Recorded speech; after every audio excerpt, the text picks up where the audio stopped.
Hi guys, ഞാന് ദാസ്. അപ്പം ഇന്നും കച്ചവടം തന്നെയാണ്. ഇന്നലെ പോയില്ലായിരുന്നു, ഇടപെട്ട ദിവസങ്ങളിൽ ഇത് പോകാമെന്ന് ഓർത്തു. അങ്ങനെ വണ്ടി എടുത്ത് ഞങ്ങളുടെ യാത്ര തുടങ്ങി. അങ്ങനെ സ്ഥലത്തെത്തി സാധനങ്ങളെല്ലാം ഇറക്കിക്കൊണ്ടിരുന്നപ്പോൾ രാവിലെ തന്നെ ഒരു പണി കിട്ടി. വേറൊന്നുമല്ല, ജനറേറ്റർ താഴത്തോട്ട് പോയി.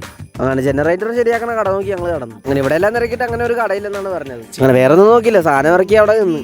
എന്തോ ഭാഗ്യത്തിൽ ഇന്ന് തണലുണ്ടായിരുന്നു. സാധനമെല്ലാം അടുക്കി വെച്ച്. എല്ലാവരും പറയാനുണ്ട് ഫുഡ് കഴിക്കുന്ന വീഡിയോ ആണല്ലോ നിന്റെ. എല്ലാ ദിവസവും ഒരേ തന്നെയാണ്, പിന്നെ ഫുഡ് കഴിക്കുന്ന മാത്രമേ വേറെ ആയിട്ടുള്ളത്. പിന്നെ ഓരോ സ്ഥലം മാറണതും. ഇവിടെ എന്ത് പറയാനേ. അങ്ങനെ ഒരു ഉച്ചയായപ്പോൾ നേരെ ഊണ് കഴിക്കാൻ പോയി. അങ്ങനെ നേരെ പോയത് പുലിമടയിലോട്ട്. അങ്ങനെ അവിടെ കയറി 100 രൂപ ഊണ് കഴിച്ചു. ഏരിയ മാറുന്നതനുസരിച്ച് വില മാറിക്കൊണ്ടിരിക്കും. അങ്ങനെ നേരെ ചെന്ന് ജനറേറ്ററിന് എന്താ പ്രശ്നം നോക്കി. ഒരു സ്പാനർ കിട്ടിയാൽ ശരിയാക്കാന്ന് മനസ്സിലായി.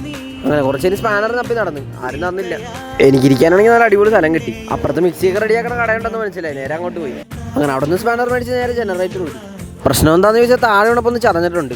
അത് കല്ല് വെച്ചിടിച്ച് റെഡിയാക്കാനുള്ളായിരുന്നു. അല്ലെങ്കിൽ അവിടെ പോയി ചുറ്റിക്ക മേടിക്കാന്ന് ഓർത്ത്. ആ ചേട്ടൻ പറഞ്ഞ് കുഴപ്പമില്ല, ഞാൻ റെഡിയാക്കി തരാം. അങ്ങനെ എന്തായാലും റെഡിയായി. പക്ഷെ പുറകിലൊരു പണി വേണമെന്ന് അറിഞ്ഞില്ല. 50 രൂപ പണിക്ക് 200 രൂപ എരിപ്പ് എടുത്തോണ്ട് പോയി. അപ്പം പിന്നെ ഒരു സഹായം ചെയ്തല്ലെന്ന് പറഞ്ഞ് കൊടുത്തേച്ച്. അങ്ങനെ വൈകിട്ടായപ്പോൾ ചായയും കടിയും കഴിച്ച്.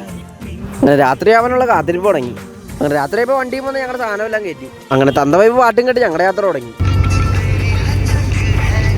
അങ്ങനെ അത് കഴിഞ്ഞ് നേരെ ആദംസ് ഹോട്ടലിലോട്ട് പോയി. അവിടെ കയറി ഒരു 70 രൂപ കോമ്പോയും കഴിച്ച് നേരെ വീട്ടിലോട്ട്. വോയിസ് ഓവർ ബൈ പാടം വൈബ്. എന്നാ ഓക്കെ.